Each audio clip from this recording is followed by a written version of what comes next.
La mañanera de Ángel de hoy miércoles, media semana, como ya sabe usted, o es el fin del principio o es el principio del fin de la semana, por supuesto.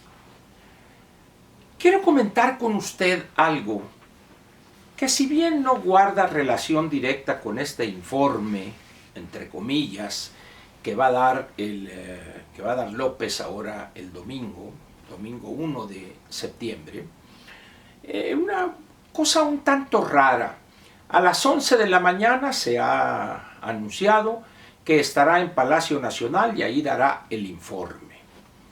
Y en la tarde la secretaria de Gobernación, la sedicente secretaria de Gobernación, la señora Sánchez, irá al Congreso, a San Lázaro, en sesión de Congreso General, estará ese día, pero ahí le entregará, me imagino que a la mesa directiva, le entregará los ladrillones esos que tienen que ver con el informe.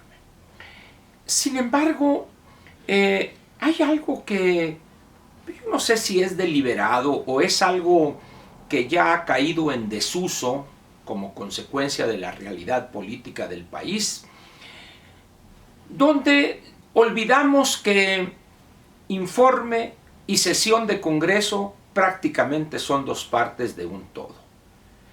Pero López dice, voy a dar el informe a las 11 de la mañana el 1 de septiembre. Punto. Pues que dé el informe.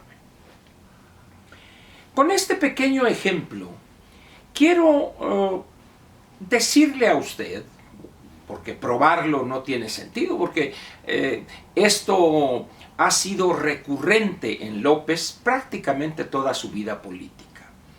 La violación flagrante sistemática de la ley. López no cree en la necesidad de hacer respetar la ley por todos sin distingo alguno.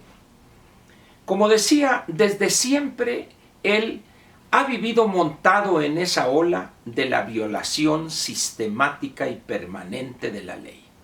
La única ley que le falta violar es la ley de la gravedad, y tengo entendido que sus serviles y abyectos colaboradores lo están enseñando a levitar. Y hay un elemento de la ley que ha causado mucho daño a los mexicanos en estos 9 meses, para no irnos más atrás, cuando el bloqueo de pozos petroleros, cuando la incitación a que miles de tabasqueños no pagaran el servicio de la energía eléctrica, etcétera, etcétera. Voy a hablar de algo muy reciente. Estos 9 meses que en principio se supone que informará él este domingo 1 de septiembre. Y es el no atreverse a utilizar los instrumentos que la legalidad o que la ley, la legislación vigente le entregan, le asignan a él en su calidad de jefe de Estado y jefe de gobierno, para regresar la legalidad perdida como consecuencia de la violación sistemática de aquella por parte de grupos de delincuentes, los cuales pueden ir desde los integrantes de la CENTE, de la sección 22, de la CETEG y algunos grupos también del CENTE. Y ahí estarían los Panchos Villas, los Esmés, los Darquetos, Punquetos, es decir, toda esa amalgama de grupos que, a semejanza de López, han hecho de la violación sistemática y flagrante en la total impunidad de la ley prácticamente su razón de ser. Donde las cosas se han ido al extremo es con los grupos delincuenciales que utilizan la violencia, sea para dominar extensos territorios de la geografía nacional, para reinar, ese sería quizá el verbo más correcto, para reinar en la total impunidad en amplias regiones del país, donde secuestran, extorsionan, exigen derecho de piso para que los agentes económicos privados operen, sean grandes, medianos o pequeños. En ese sentido, son democráticos. Eso les permite a ellos distribuir drogas, elaborar algunas otras en laboratorios clandestinos, que con el dominio que tienen, pues no son tan clandestinos, para enviarlas a otras zonas del país o a los Estados Unidos. Ante esa situación, ¿qué se puede o qué se debe hacer?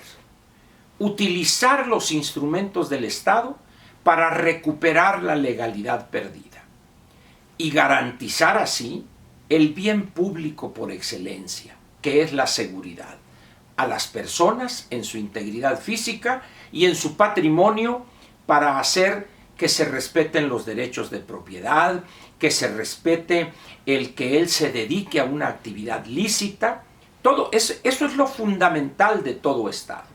Y para eso, la legalidad le entrega las Fuerzas Armadas, los instrumentos clásicos también, como serían las leyes, los tribunales, etc., para que el Estado, repito, recupere la legalidad perdida.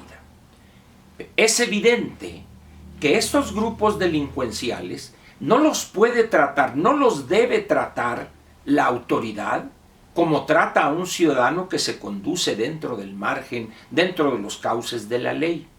Sin embargo, López tiene una idea muy rara en relación con esto. Primero, aquellas frases cursilonas y producto de alguien que no esté en sus cabales. Abrazos, no balazos, y becarios, no sicarios. Dos expresiones carentes de todo sentido en el mundo real.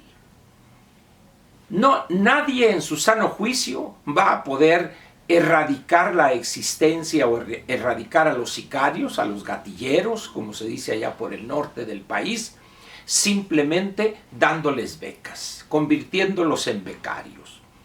Y tampoco alguien en su sano juicio va a pensar que puede acabar con la delincuencia o restablecer la legalidad perdida y poner a esos delincuentes frente a la autoridad judicial para que ella determine lo que corresponda. De tal manera, pues, que becarios, no sicarios y abrazos, no balazos, no pasan de ser dos soberanas tonterías en lo que se refiere a la gobernación. ¿Por qué López insiste en expresarse de esa manera y actuar de esa manera? ¿Qué lo impele a él a decirle a un ciudadano que le está exigiendo la presencia del ejército por los daños y por la violencia que ejercen en contra de ellos, ciudadanos pacíficos, los delincuentes? Es que ellos también son pueblo, son humanos, dice. Y yo no voy a usar el ejército para reprimir al pueblo. Eso es falso. Esa es una falsa dicotomía, es un falso dilema. Entonces, ¿para qué tiene el ejército? ¿De adorno? ¿Para los desfiles? ¿Para la ceremonia en el Monumento de los Niños Héroes o en el Ángel de la Independencia, que ahora está bardeado ahí, tapado mientras lo reparan y lo limpian?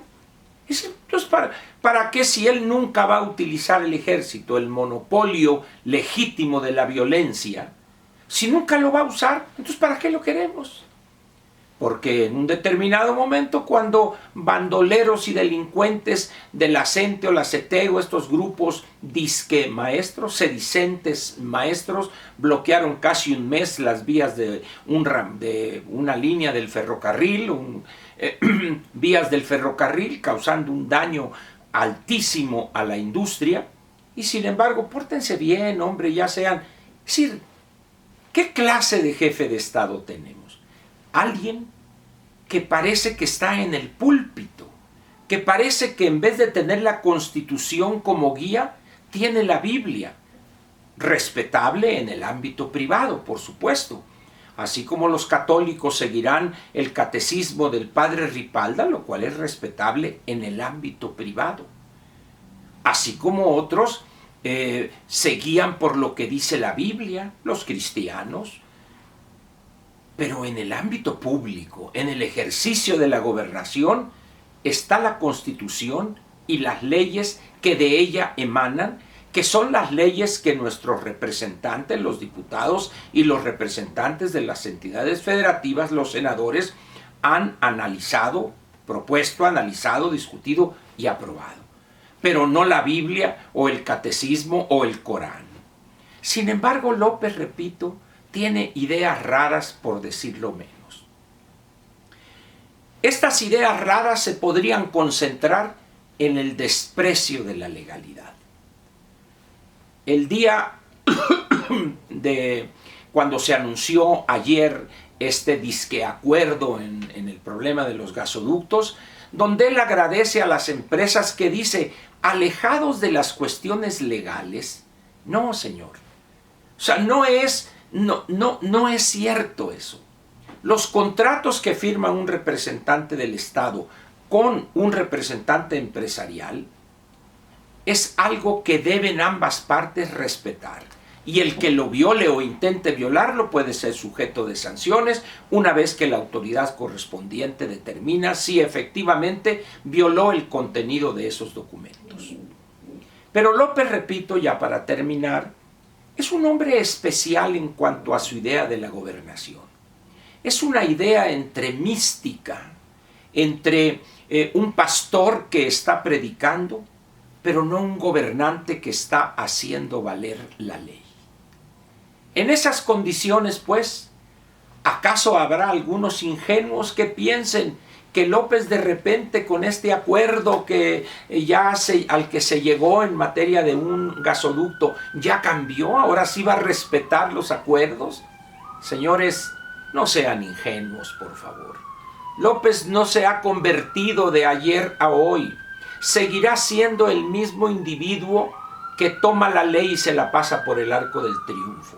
Seguirá siendo el mismo agitador de plazuela que se tonifica, se vivifica en ese mitin de la plaza pública, pero no en el escritorio analizando estrategias, diseñando políticas públicas o aprobando o rectificando las que le entregan sus colaboradores. Esa no es la vida de López. Él es el mitin, la plazuela, andar ahí de pueblo en pueblo, cuando su obligación es conducir esta nave a buen puerto. Dicho de otra manera, debe estar al frente del timón con mano firme, pero también con mano inteligente. Pero eso no se le da a López. Preparémonos pues para cuando llegue el momento en que vayamos al precipicio, porque él, se los digo ahorita y de manera clara y de corridito, jamás va a cambiar. Repito, jamás va a cambiar. Lo espero mañana jueves con otra mañanera de Ángel, la buena, la de corridito, no como esos videos manipulados y editados. De ahora resulta que en los videos habla de corridito López. No, hombre, aquí sí se habla de corridito. Estos no están editados, aquellos sí, son clones de videos. Nos vemos mañana.